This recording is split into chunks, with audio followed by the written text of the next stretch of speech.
અમારે રાજુભાઈ અને પ્રવીણભાઈનો હરખનો માં ચામુંડા અને માં વેહડીના માંડવાની અંદર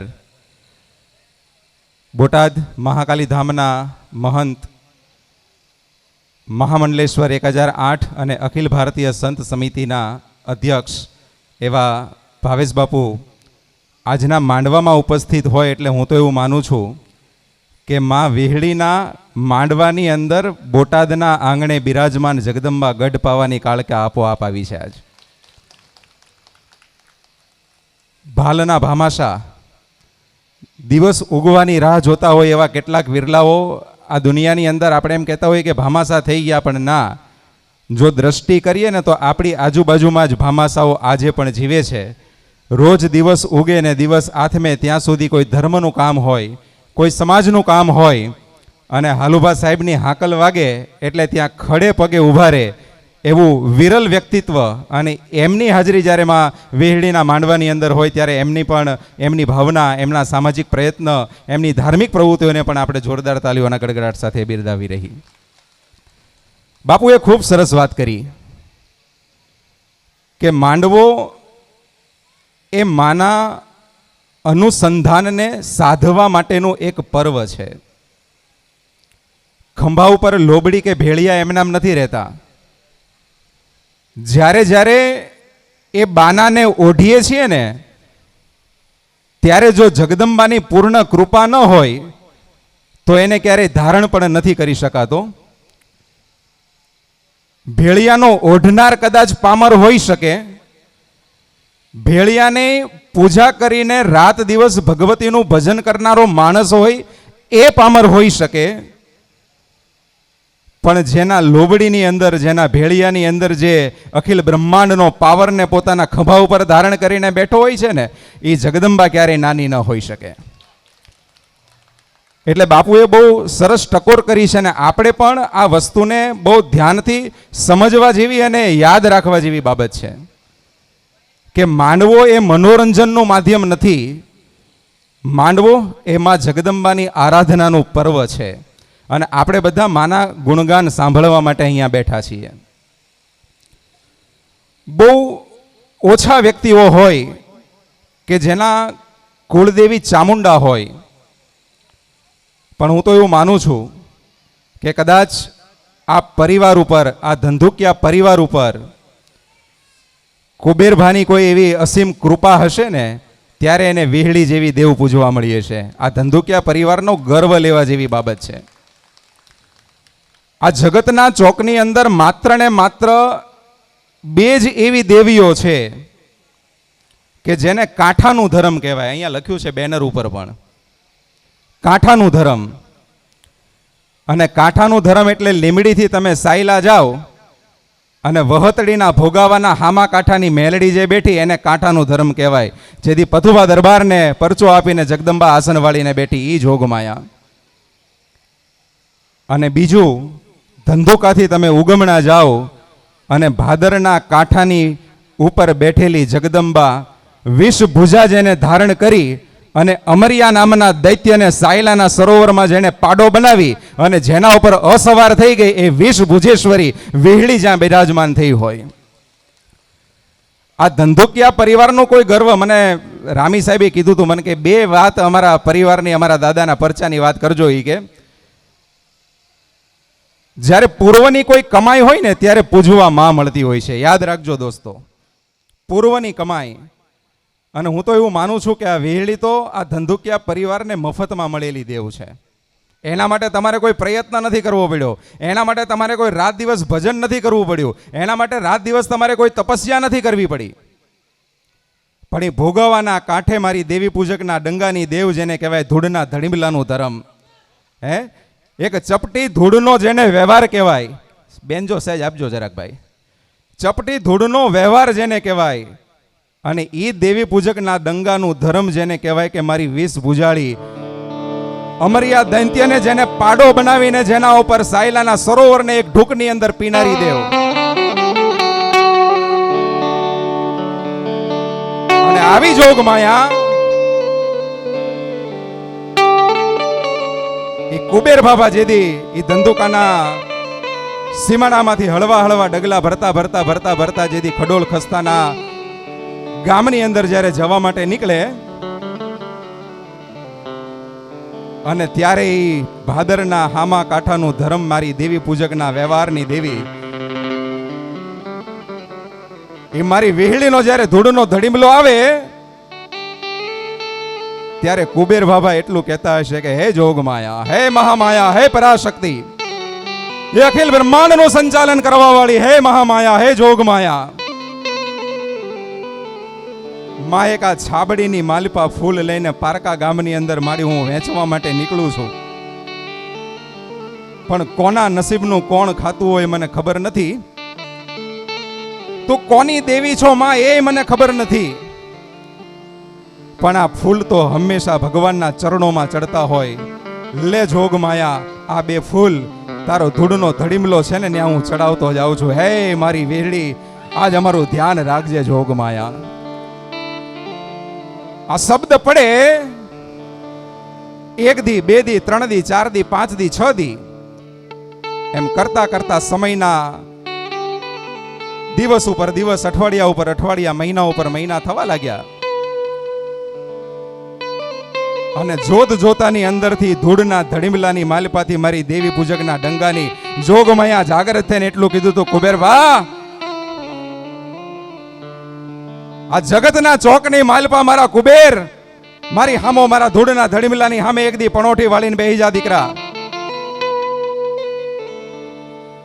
એ દુનિયાનો માણા મારી પાસે માગવા આવે કે માં મને આ દેજે, મને ઓલું દેજે, મને પેલું દેજે,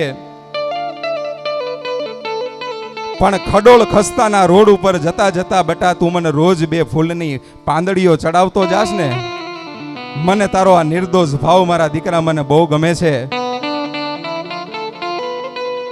માગ દીકરા, હું અખિલ બ્રહ્માંડની ભુવનેશ્વરી, તું માગ જો ઈ નો કરી દઉં ને તો તારા ધંધુકિયાના કુળની માલપા મારે આવવું ન હોવું થઈ જાય બાપ.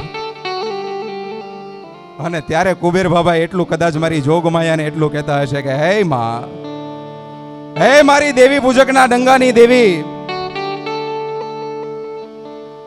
માં તારી પાસે કઈ માગવા તને 2 ફૂલ તારા પાલખની માલપા તારા ધૂળના ધડીમલામાં નથી ચડાવતો માતા,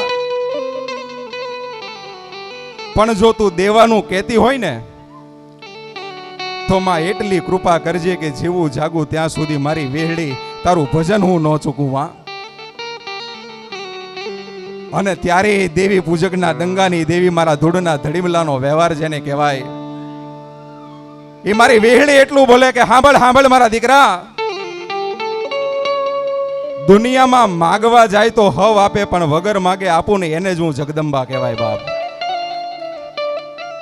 મારા દીકરા હોય એને માગવાનો વ્યવહાર ન હોય અને જેના ઉપર હું વિષ ભુજાળી રાજી થઈ હોય, અમર્યા દૈંતનો જેને પાડો બનાવીને જેના ઉપર અસવાર થઈ હોય, એના છોડવા ક્યારેય મોળા ન હોય દીકરા.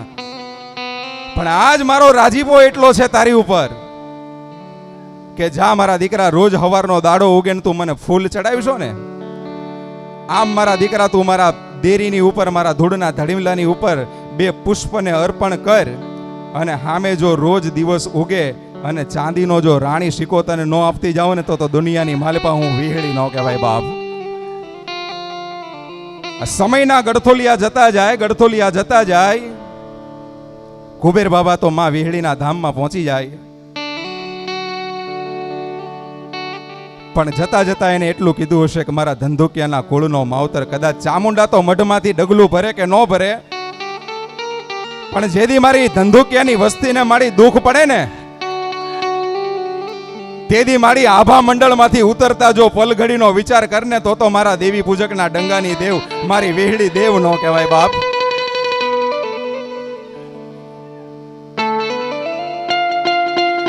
એ મારી આરાસુરના ડુંગર ઉપર જગદંબા તું અંબા થઈને બિરાજમાન થઈ, ચોટીલાના ડુંગર ઉપર જોગમાયા તું ચામુંડા થઈને પ્રગટ થઈ, અને પાવાના ડુંગર ઉપર મારો કાળનો કાળ જેને મહાકાળી કહેવાય એવી ગઢ પાવાની કાળકા તું પોતે બિરાજમાન થઈ.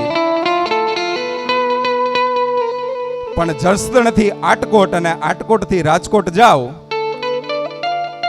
અને વચ્ચે વડાળીનું પાટિયું આવે ની વડાળીના ડુંગરા ઉપર જોગમાયા વેહડી બિરાજમાન છે બાપ. અને આ જોગમાયાને જેથી કુબેર બાબા માના ધામમાં પહોંચ્યા હશે ને તેથી એટલું કીધું હશે કે માં, બગીચાનો માળી હોય ને માં, બગીચાનો માળી ફૂલનું ધ્યાન રાખે, પણ અમે તો માળી સમાજ છીએ. અમારા બાગનો માળી તો મારી વેહળી તું બની જા બાપ.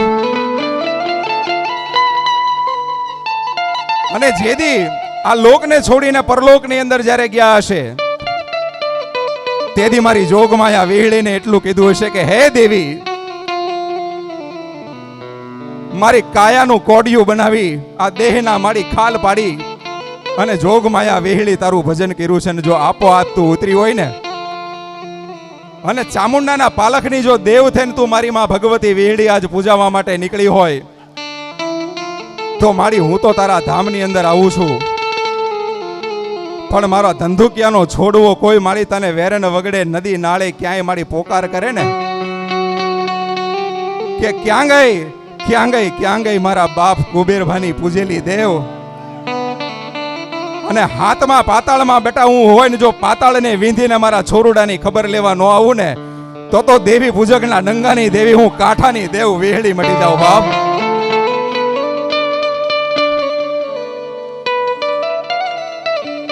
ઈ સમય પૂરો થાય પરિવારનો એક પછી એક જેને કહેવાય કે સમય વીતતો જાય, પણ ભજન એવું કરવું કે દીકરો માને ગોતવા ન જાય કે મારી માં ક્યાં ગઈ, પણ ભજન એવું કરવું કે માં ગોતતી ગોતતી આવી કે મારો દીકરો ક્યાં ગયો છે. અને ઈ જોગમાયા જેથી વડાળાના ડુંગર ઉપરથી જેથી જોગમાયા ઉતરતી હશે ને જેથી ભાદરના હામા કાંઠે બેઠેલી મારી વેહળી એ ધંધુકાના પાદરની દેવ મારી ભાદરના કાંઠાની દેવ જેને કહેવાય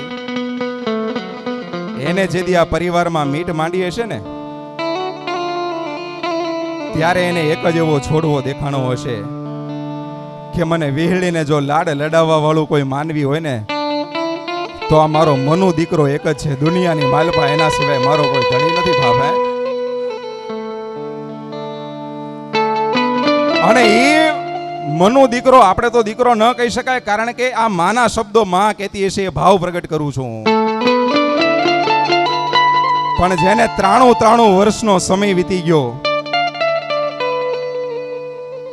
જેથી કુબેરભા લોક છોડીને પરલોકમાં ગયા હશે ને તેથી એની પરંપરાને નિભાવવા માટે કદાચ વેહળીએ મનુભુવાનું કાંડું ઝાલ્યું હશે બાપ. એ હાથમાં ધૂપેલી આ લઈ અને જોગમાયાને કીધું હશે કે હે દેવી,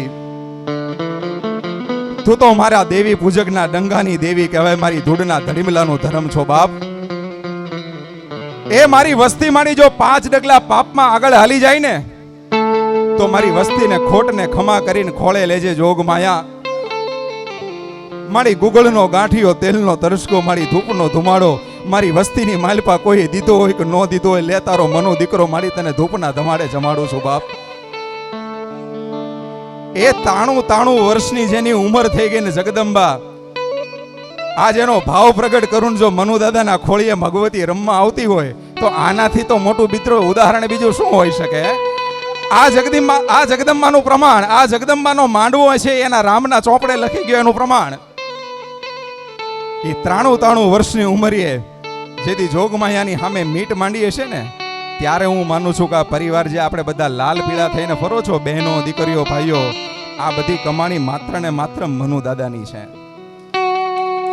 આ માત્ર ને માત્ર કમાણી મનુ દાદાની છે. કદાચ તમે ધન કમાણા હશો, કદાચ તમે સંપત્તિ કમાણા હશો, કદાચ તમે સંતતિ કમાણા હશો, પણ મનુ દાદા એક જ કમાણા છે કે માં પૈસા નથી જોતા, સંપત્તિ નથી જોતી, કાંઈ જોતું નથી. જોગમાયા સવારનો દિવસ ઉગે અને સાંજ મારી આંખ બંધ થાય એટલા સમયની માલિપા માં ડગલે ને પગલે મારા રૂવાડે રૂવાડે હે જોગમાયા વેહળી તારા નામના રટણ થાય ને એનાથી બીજું મારે સુખ બીજું કઈ ન હોઈ શકે. હે એટલે આ બધી જ માની અસીમ કૃપા, દાદાનો ભાવ. અને હું તો એમ કહું છું કે પ્રકાશભાઈને હમણાં હું જ કહેતો હતો સાંજે કે આપણે કોઈ માણસનો પરિચય કરાવવો હોય ને ત્યારે એને ઓળખાણ આપવી પડે કે આ ફલાણા ભાઈનો દીકરો છે, કે આ પ્રકાશભાઈનો દીકરો છે, કે આ હંસાબેનની દીકરી છે.